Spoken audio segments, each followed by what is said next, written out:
Rav Wasserman, un Ish Kodesh et Gedolei Hador avaient une yeshiva en situation précaire et cherchaient désespérément des fonds. Il demanda de l'aide à quelqu'un en Amérique. L'individu accepta, disant « Bien sûr, tout ce dont vous avez besoin. » 2 personnes lui révélèrent alors une solution simple.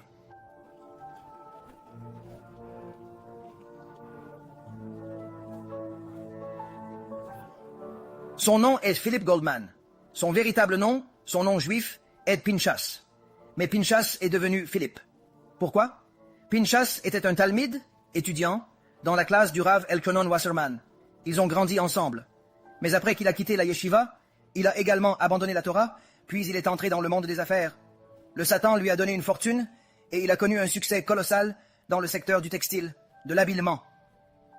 Il est devenu un grand fabricant de vestes et de toutes sortes de pulls, et ainsi de suite. Il dit que vous êtes quelque peu lié à lui. Si vous vous adressez à lui, il est multimillionnaire. S'il vous donne 1%, 1%, 1% de ce qu'il gagne par mois, la yeshiva n'a plus besoin d'argent. 1%, c'est une bagatelle. 1% d'1%. Il a tellement d'argent. Eh bien, soit, allons-y donc. Quel est le problème? Il répond, non, non, vous devez y aller seul. Pourquoi? Il ne donne pas, et il est un kofir. Le kofir ne donne pas et abhorre la Torah. Pour la yeshiva, sauver ses étudiants n'est aucun problème. Il était prêt à sacrifier vie et honneur pour eux, l'ayant prouvé, et ce que beaucoup attestent.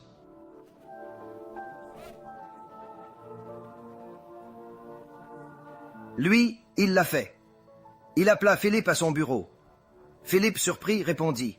« Rav Wasserman? Elchanan? Vous en Amérique? Je suis venu vous rendre visite. » Très ému, Philippe s'écria. « Un Gadol Hador vient chez moi, venez !»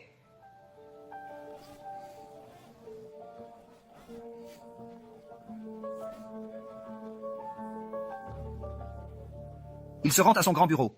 Il possédait en effet un vaste bureau ostentatoire et luxueux à Manhattan. Il arrive à son bureau et Philippe lui présente ses réalisations. « Voyez ce que j'ai accompli de ma personne. » Après qu'il lui eut exposé sa gloire, Noah dit « Et vous, Al-Khanan, qu'avez-vous fait ?» Il répond « Eh bien, moi, vous savez, j'ai étudié ici, puis j'ai étudié auprès de tel Rebbe et de tel autre Rebbe. Finalement, je suis allé étudier auprès du Chafetz Chaim, je suis devenu l'un de ses élèves, et par la suite, j'ai ouvert ma yeshiva.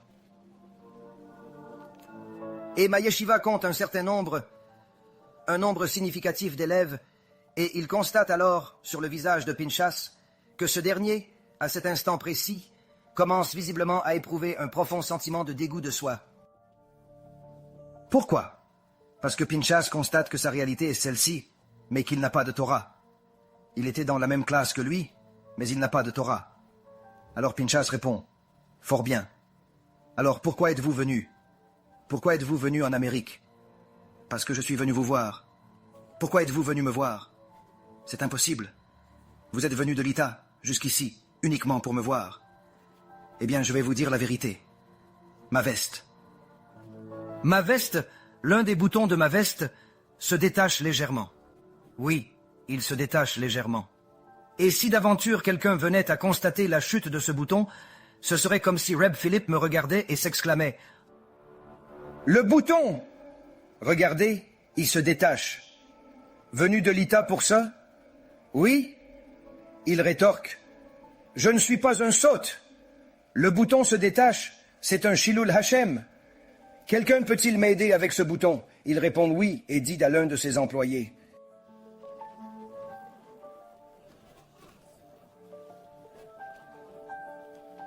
Veuillez réparer ce bouton. » Il répare aussitôt. « Mais pourquoi êtes-vous venu? » « C'est tout. Merci. »« C'est tout? C'est tout. » Impossible de dormir. À 2 heures du matin, il appelle l'autre, le suppliant de révéler sa venue. « Seulement pour le bouton, » répond l'autre. Il insiste pour qu'il vienne à son bureau. L'ami accepte et arrive à 3 heures du matin.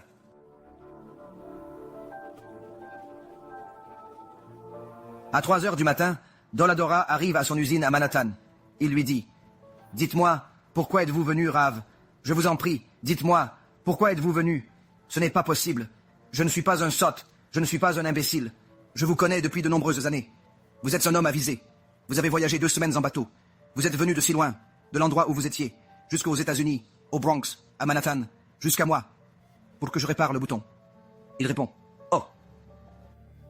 Cela vous trouble-t-il que j'ai voyagé 2 semaines juste pour réparer un bouton? Et qu'en est-il de votre Neshama, qui a voyagé depuis Olam Ha-Emet dans les Shamayim, et dont le simple fait de voyager depuis Olam Ha-Emet pour passer d'un rakia à l'autre représente 500 années-lumière?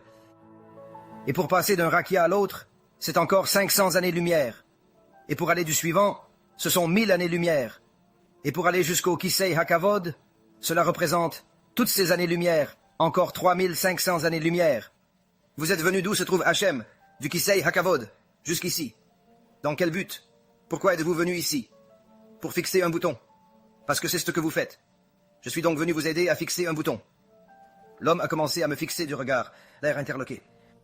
Je n'avais jamais réalisé à quel point j'étais sotte.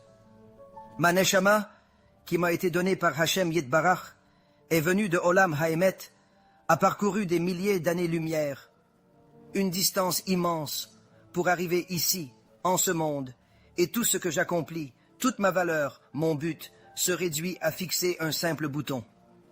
Dès cet instant, j'étais à la yeshiva, sans hésiter. Il n'a jamais été confronté à des difficultés financières.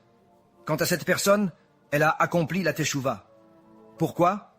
Parce qu'il a réalisé que sans vivre la Torah aimée, vous, mon cher ami, n'êtes rien. Un simple néant. Les véritables tzadikim n'acceptent pas de fonte de quiconque. Et tous ne peuvent faire de dons pour de véritables mitzvot, pour une véritable Torah, pour un véritable kiruv. Tous n'ont pas ce mérite. Nombreuses sont les personnes qui font des dons. À la Croix-Rouge, à l'église, aux eaux familiales, pour sauver le dauphin, pour toutes sortes de plans de sauvetage, ou peut-être pour secourir un cheval boiteux au cœur du Tennessee. Mais pour sauver des neshamos juives, peu de gens font des dons. Pourquoi? Parce qu'ils ont le mérite d'un bouton. Ils ont beau avoir le compte bancaire de Rockefeller, ils n'ont que les mérites d'un bouton. Nous devons nous regarder dans le miroir chaque jour et nous demander: suis-je plus qu'un simple bouton? Après avoir maintes fois étudié cette Mishnah, je dis aux Juifs: pourquoi? Parce que je n'ai pas réussi à devenir le meilleur Talmide. Qu'est-ce le meilleur Talmide? C'est celui qui est capable d'observer toute chose, d'en extraire la fausseté et de ne conserver que la vérité.